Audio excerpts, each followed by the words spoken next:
Во-первых, сразу хочу извиниться, если я буду неправильно произносить какие-то японские слова или имена.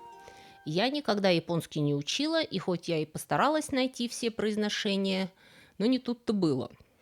Вы не представляете, как развлекался мой автокоррект, пока я писала эту лекцию. Во-вторых, вынуждена вас сразу сходу огорчить. Все эффектные винтажные фотографии красавиц японок с мечами и иногда в доспехах, которые вы встречаете в интернете, не являются подлинными фотографиями отважных женщин-самураев. В лучшем случае это актрисы театра кабуки в костюмах.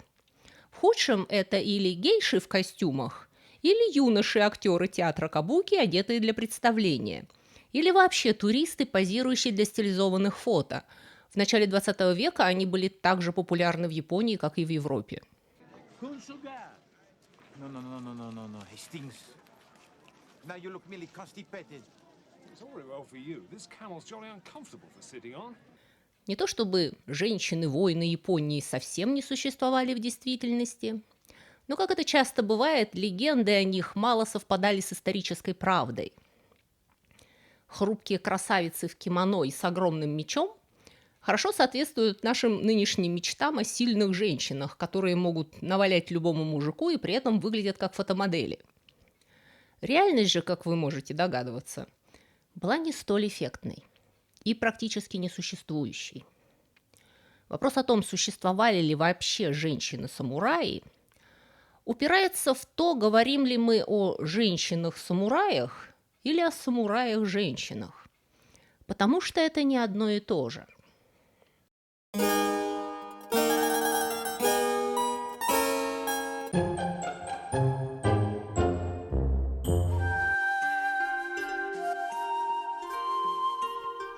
Как справедливо замечают современные комментаторы, ссылки я оставлю внизу в описании, ответ на вопрос, существовали ли в Японии женщины-самураи, зависит от того, какой смысл вы вкладываете в это понятие.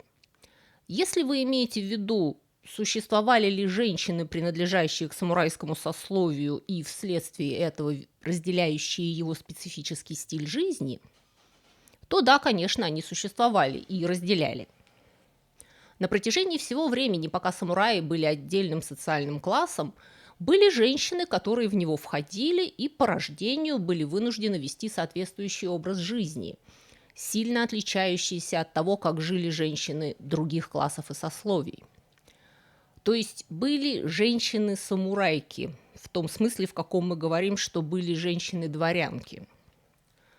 Но существовали ли самураи женского пола? Это совершенно другой вопрос. И ответ на него нет, не существовали. И отдельные героические примеры женщин-воинов, Онна Бугейша или Онна Муся, неважно, как мы назовем их, этих дев-рыцарей, сражавшихся плечом к плечу с мужчинами, воинственных императриц, ведущих армии на соседние страны, женщин-глав кланов, командующих отрядами самураев. Все эти легенды говорят скорее о том, как уникальны и нетипичны были эти примеры, которые должны были скорее подчеркнуть ненормальность и чаще всего нежелательность такого положения дел. Не то чтобы в бурной истории Японии женщины из благородных семей не были вынуждены иногда браться за оружие, но это не было нормой, это было результатом ужасных бедствий, и сам факт того, что женщинам приходилось самим защищать себя и свою семью, только подчеркивал то, как далеко зашло дело. Вы без меня знаете, что Япония до сих пор одна из редких развитых стран, где гендерное равенство хоть и зафиксировано законодательно, но на бытовом уровне женщины все еще не считаются и зачастую не чувствуют себя прямо уж равными мужчинам. Может быть, молодежь уже смотрит на вещи иначе, но не старшее поколение. А буквально до конца 20 века это вообще было само собой разумеющимся положением дел. Женщины были подчинены мужчинам как в семье, так и на рабочем месте. И Япония все еще борется с рудиментами старых нравов. Такое приниженное положение женщин в Японии не является наследием дикой незапамятной древности, как могло бы показаться. Оно окончательно сложилось только к XVII веку. В древности же и даже раннем средневековье японки пользовались гораздо большей независимостью. Женщины могли быть действующими императрицами, они наследовали имущество и становились главами кланов, они имели вес в семье и на политической арене. Но постепенно все изменилось. На протяжении высокого средневековья и начала нового времени женщины в Японии, в первую очередь высокородные, постепенно теряли вес и статус в обществе и в семье, перейдя в конце концов на подчиненные роли. Или, согласно до сих пор незабытому принципу, женщина в своей жизни должна была проходить 3 подчинения: в юности отцу, в замужестве мужу, а вдовев сыну. Так вот, это закрепощение японских женщин случилось вследствие укрепления самурайского сословия и самурайской культуры и идеологии. Потому что можно сказать, что самурай и женщина в культурном смысле антонимы, а женщина-самурай вообще оксюморон, как горячий лед или оптимистическая трагедия. Я аргументирую. Самураи не зря считаются символом Японии. Они очень специфичны для японской культуры. Часто проводимое сравнение самураев с европейским рыцарством является сильной натяжкой. Это не то же самое. В то время как рыцари были аристократами, старшими офицерами, способными командовать армиями, их было очень мало, то самураи были целым крупным сословием, которое включало от 5 до 10% населения Японии. В это множество входили люди, начиная от даймё, крупных владетельных князей, иногда держащих в руках управление всей страной, до нищих дворян, служивших фактически рядовыми и ни гроша за душой не имеющих. Буши – человек войны. Так называли тех, кого мы обычно зовем самураями.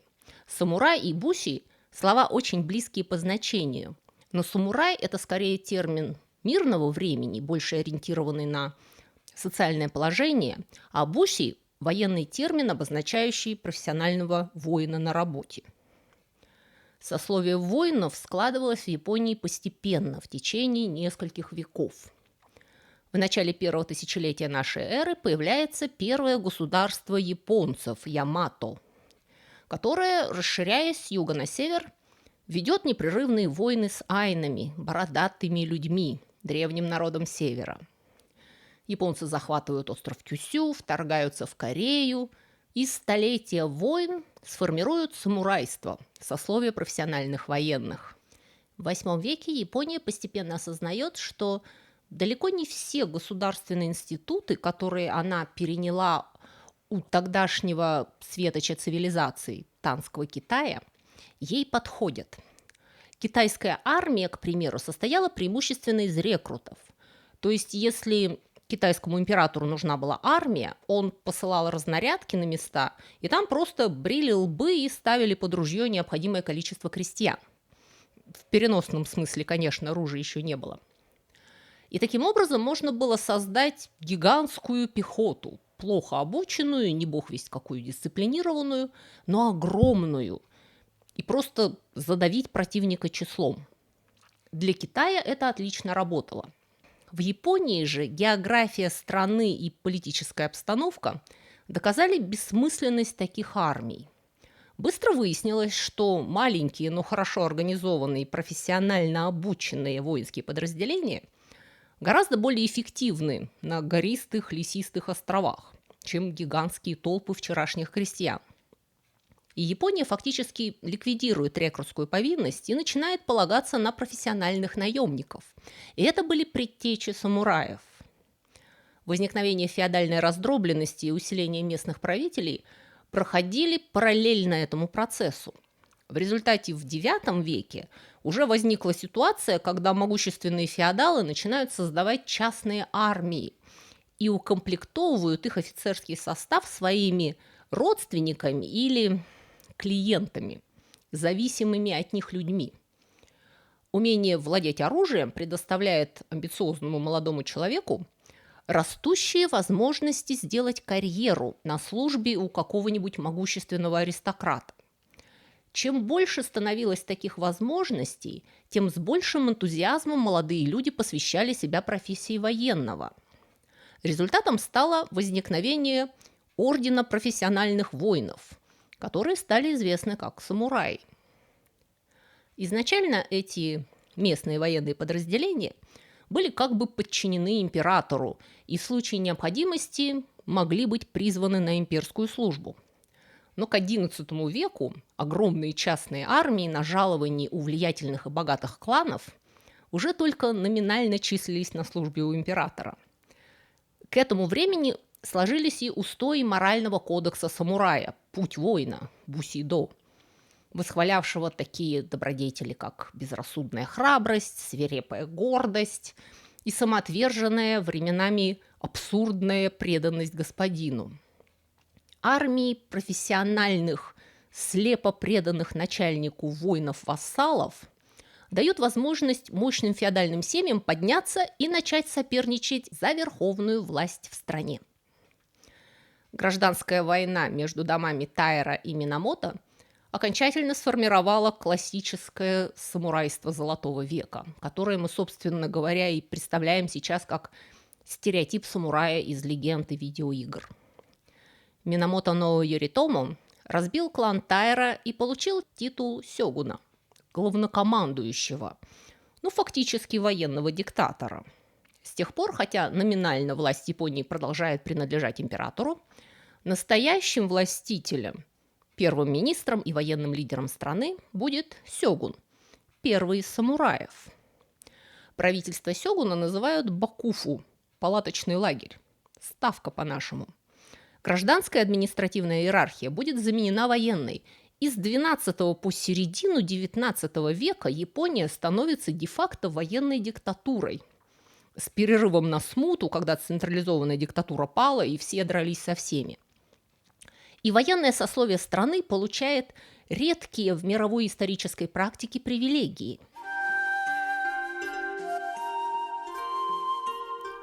Разумеется, что если вся страна превращена в военный лагерь, то при такой жизни традиционные идеологии были практически замещены солдатским кодексом чести.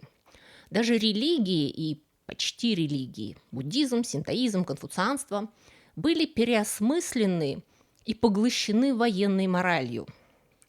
Какое место в ней занимали женщины? Да никакого. Идеология самурайства была противоположна и враждебна идеологии уверенной в себе женственности. В традиционных обществах, где не было законодательной поддержки гендерного равенства, женщины получали власть через естественные семейные связи и естественное наследование имущества, через родню, которая любила и оберегала ее. Идеология бусидо же требовала от самурая практически порвать с семьей и сделать господина своим суррогатным отцом и матерью.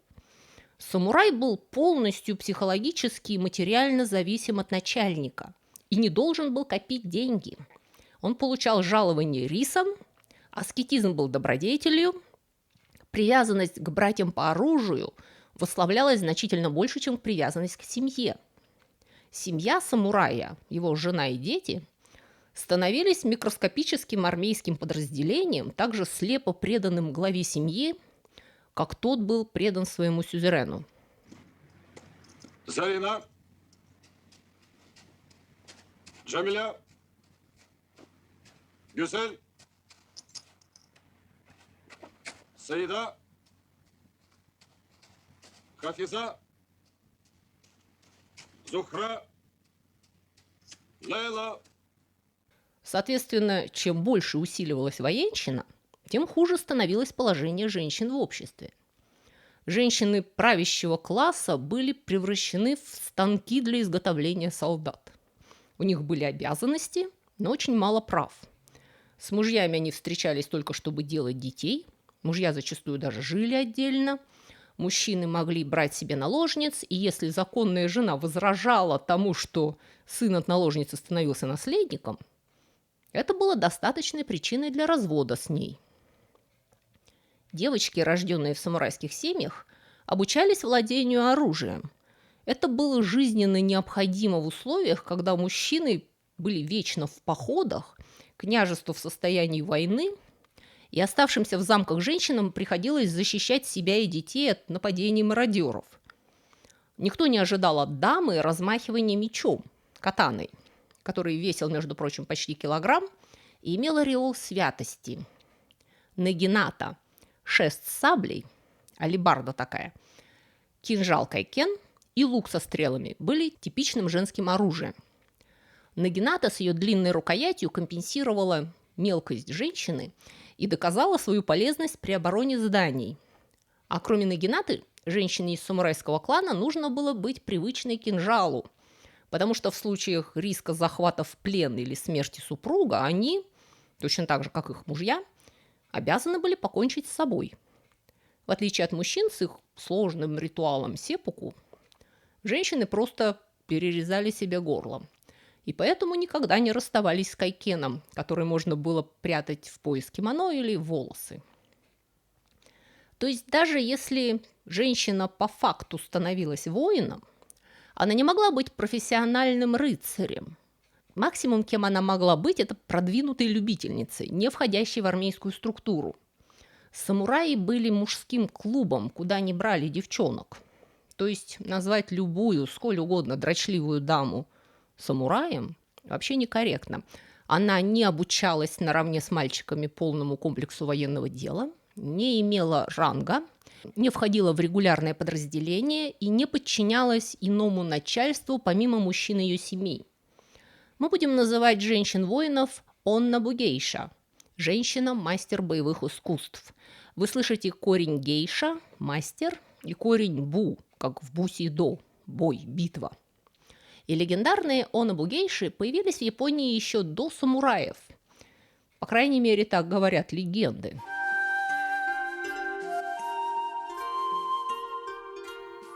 Сказания гласят, что в III веке нашей эры, после смерти 14-го императора Тюая, его молодая вдова, императрица Цзингу, не только правила как регент, но и лично возглавила вторжение японцев в Корею. Причем она в тот год была беременна, и чтобы не разродиться в походе, она, по указаниям богов, засунула камень себе, скажем так, в утробу и не позволила принцу родиться, пока военная кампания не была завершена. В результате ее беременность длилась 3 года. Более исторически достоверные и прославленные женщины-воины появились только в эпоху Хэйан, во время войны между кланами Минамото и Тайра в конце XII века. Томоэ Гадзен была, пожалуй, самой знаменитой воительницей, легенды о которой повлияли на поколение японцев. Ее имя – это даже не личное имя, а боевое прозвище, как Атос, Портос и Арамис. Томоэ – это такие наплечники, а Гадзен – вежливое именование леди в средневековой Японии, то есть она была госпожа наплечники.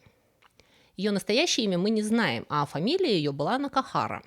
Она была из семьи, приближенной к семье Минамото. Хейки Моногатари описывает ее так. Очень красивая, с белой кожей, длинными волосами и очаровательными чертами лица. Она также была удивительно сильным лучником, а как фехтовальщица она была воином, достойным 1000, готовым противостоять демону или богу, верхом или пешком. Она с превосходным мастерством обращалась с лошадьми, спускаясь невредимой по опасным кручам. Всякий раз, когда битва была неизбежна, Йосинака отправлял ее в качестве своего первого капитана, вооруженную прочными доспехами, огромным мечом и могучим луком. И она совершила больше подвигов, чем любой из его воинов. Этот Йосинака, Минамото но Йосинака, был ее военачальником и, как многие считают, любовником. Он сначала, как подобает, воевал против Тайра, а потом как-то так получилось, что он начал воевать против другого Минамото, Йоритомо. Это к вопросу о самурайской верности до гроба.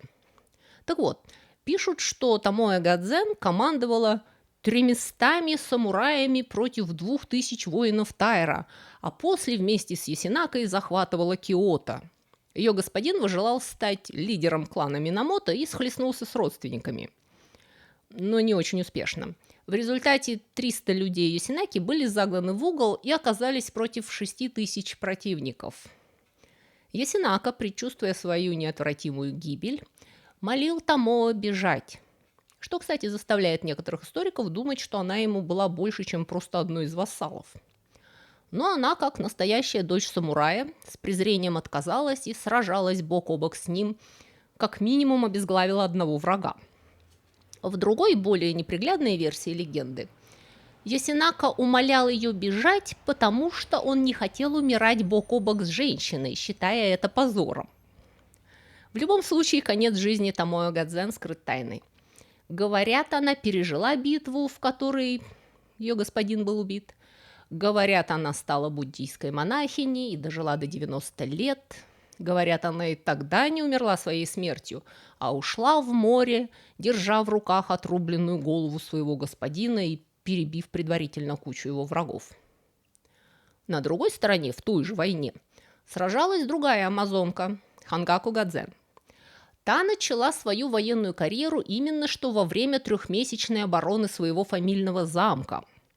Одетая мальчиком, она стояла на башне с луком, и все, кто пытался штурмовать стену, были сбиты ее стрелами. Замок в конце концов пал, и она была схвачена. Ей было запрещено совершать ритуальное самоубийство, и она была выдана замуж за одного из вассалов клана Минамото. После победы над Тайра Минамото но Yoritomo основал сёгунат Камакура, а после его смерти формальным главой клана стал его маленький сын, но истинная власть перешла к вдове Yoritomo, Хадзё Масака, которая приняла монашество, но вместо того, чтобы удалиться от мира, так энергично начала заниматься политикой, что вошла в историю под прозвищем монахиня Сёгун. Как регент она пережила 2 своих сыновей и вместе со своим братом долгое время была фактической правительницей Японии, не только через голову императора, но и пешек сёгунов. Но эти героические женщины, я упомянула 3 из, может быть, дюжины, не были типичными представительницами своего пола. В большинстве исторических хроник того времени женщины упоминаются только как беспомощные жертвы военных бедствий. К примеру, в большом морском сражении между Тайро и Минамото, когда Тайро почувствовали, что проигрывают, многие женщины на их кораблях в ужасе попытались утопиться. Но даже это им не всегда удавалось, и бывшую императрицу бесцеремонно вытащили из воды за волосы. И это весьма вероятно было гораздо более типичное место женщин в войнах. Им отказывали даже в более-менее пристойной смерти.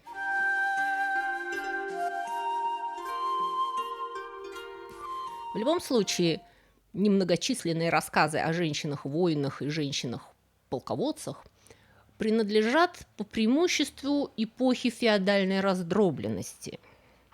После того, как в конце XVI века Ода Нобунага и Тойотоми Хидэёси объединили Японию под управлением сёгуна со ставкой в Эдо, будущем Токио, самураи получают неограниченную власть и как результат начинают стремительно деградировать. Военное сословие заменило собой гражданскую бюрократию и в результате само огражданилось.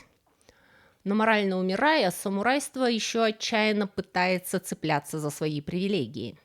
Начинается охота за мечами, когда запрещается всем сословиям, кроме самураев, носить оружие, и вся страна насильно разоружается. Самураям разрешают безнаказанно убивать на месте любого, кто неподобающим образом к ним обратился. Отряды самураев фактически используются не для войны, а для подавления народного недовольства, выполняя роль карательных органов. Своеобразный комплекс неполноценности, порожденный в самураях таким их двусмысленным положением, вызвал обостренную тягу к традиционным духовным ценностям бусидо. И значение женщин в эпоху Эдо падает ниже плинтуса. Она Дайгаку, великое обучение женщин, этакий японский домострой, кодифицировал подчиненное положение женщины в японской семье. Книга, которую столетиями дарили молодоженам на свадьбу, заявляет, что женщины слишком глупы, чтобы опираться на собственное мнение, и не должны доверять себе, и должны подчиняться мужу. Идея о том, что женщина может быть боевой подругой, уже немыслима. Отношения между мужем и женой можно сравнить с отношениями лорда и его вассала, и место женщин жестко ограничивается домом, причем женской его частью, кухней и детской. Интересно, что именно из периода Эдо мы получили большую часть историй о девах-воительницах прошлых веков и картинки женщин-самураев с нагинатами. Чем дальше женщины уходили в тень в реальности, тем больше романтических сказаний об их славном прошлом всплывало на поверхность. Конец эпохи Эда был временем больших политических потрясений. Последний сёгунат схлестнулся с силами императора Мэйдзи, решившего развернуть застрявшую в феодализме страну на путь прогресса. И в последней отчаянной попытке защитить себя самурайство парадоксально обратилось к помощи женщин. В битве при Айдзу и в восстании Сацума женское воинство было поднято на защиту феодальных замков, старых самурайских ценностей и против модернизации Японии. Армия девушек с луками и нагинатами против ружей и пушек. Кроме одной. Ее звали Ямамото Яэко, и она умела стрелять из пушки и из карабина. Ее отец был самураем и инструктором артиллерийского дела у последнего сёгуна. И когда в 1868 году разразилась гражданская война, Яэко сражалась вместе с самураями Токугавы против армии императора с винтовкой. После войны она становится наставницей школы для девочек и получает диплом чайного мастера и мастера икебаны. После чего она выходит замуж за христианского миссионера Джозефа Хардини Симу и совместно с ним становится учредителем женского колледжа, ныне университета, Дашиша. Ее муж, японец-христианин, получивший образование в США, верил в равноправие полов и поддерживал жену, которая становится одной из первых лидеров борьбы за права женщин в Японии. После его смерти она получила диплом медсестры и добровольно служила на фронте той войны, которую мы называем японской. И она была награждена орденом за свою героическую службу. Вот она на фотографии со своей катаной, со своей винтовкой и стихотворением, которое она написала перед битвой при Адду. Завтра ночью некто из неизвестной страны оставит тень луны на стенах древнего замка. И вот так взаправду выглядела в самом делешняя Оннобу гейша, а не вот это все. Ну, как вы считаете, почему нас так привлекает образ женщины с мечом? Пишите в комментариях. Если вам понравилось это видео, не забудьте поставить лайк и подписывайтесь на мой канал. А на сегодня у меня все. Спасибо вам за внимание. Напоследок только коротенькое рекламное объявление для настоящих бескультурников.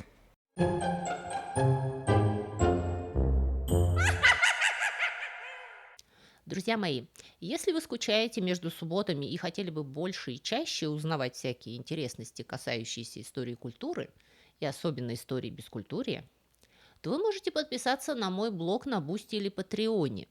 Эти два блога абсолютно одинаковые, я там пишу одно и то же. Просто Бусти умеет принимать оплату российскими платежными средствами, а Patreon принимает разные международные кредитные карточки. И на этих блогах я почти каждый день публикую занимательные рассказы с картинками. Это на первом уровне подписки. А на втором уровне вы еще получите доступ к дополнительным коротким видео. Кроме того, если вам не нравится вся эта реклама, которую в вашей стране вставляет в мои видео YouTube, это еще одна причина подписаться на блоги, потому что там я размещаю субботние видео без рекламы и на 15 минут раньше, чем на YouTube. Это для тех, кто к субботе конкретно соскучился. Еще один немаловажный ништяк для подписчиков – это возможность бесплатно скачивать мои художественные книги. Ссылку на онлайновый магазин, где вы можете их купить, я, кстати, тоже размещу внизу в описании. И последнее, но не по важности, причина подписаться на мой блог – вы тем самым поддерживаете этот канал и даете мне возможность все мое рабочее время посвящать вам.